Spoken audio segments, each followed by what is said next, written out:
अतिथिको कार्यक्रम छ, अतिथि आसन ग्रहणको कार्यक्रम छ। हाम्रो सभा सञ्चालक अध्यक्षज्यूको आज्ञाले म कार्यक्रममा अब अतिथि आसन ग्रहणको कार्यक्रमलाई अगाडि बढाउँछु र अतिथि आसन ग्रहणमा हाम्रो अभियानका प्रखर वक्ता, एउटा अभियानका थिङ्क ट्याङ्क विशेष व्यक्तित्व रामप्रसाद उप्रेती, डाक्टर रामप्रसाद उप्रेती ज्यूलाई अतिथिको रूपमा आसन ग्रहणका लागि एउटा दुर्गम जिल्लाबाट सक्रिय भूमिकामा रहनुभएकी रेणुका साईज्यूलाई अतिथिको रूपमा हामीले उहाँलाई सम्झनै पर्ने अर्का व्यक्तित्व हुनुहुन्छ।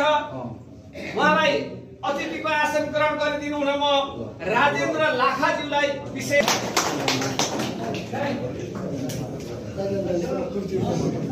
अतिथि साथीहरूको संख्या आज निकै ठुलो हुनेछ। यहाँ अगाडिपट्टिको ठाउँमा स्पेस कम भएको अवस्था छ। यहाँलाई अलिकति खुसीको पनि जरुरी छ। अब यताका त्यहाँबाट पूर्ण चैत्र 15 गतेको एक खालको ज्यादतीपूर्ण बर्बरताको फलस्वरूप हाम्रा धेरै साथीहरू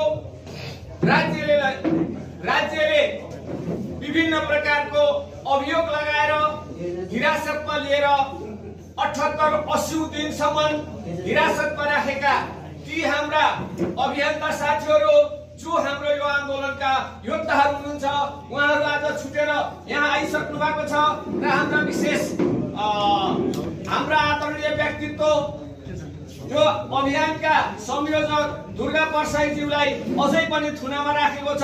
यसको हामी घोर भर्त्सना गर्दै अहिलेको लागि हाम्रा ती रिहा हुनुभएका सम्पूर्ण साथीहरूलाई म अतिथिको आसन ग्रहणका लागि यहाँबाट नाम वाचन गरेर उहाँहरूलाई अतिथि आसन ग्रहणका लागि विशेष अनुरोध गर्दछु। हरिहर चम्लागाई, ताराराज बादी, सरोज गौतम, अनुपराज गोकर्ण साई अहिले पनि उहाँलाई पनि हामीले सम्झेका छौँ। अब छिट्टै उहाँको पनि रिहाई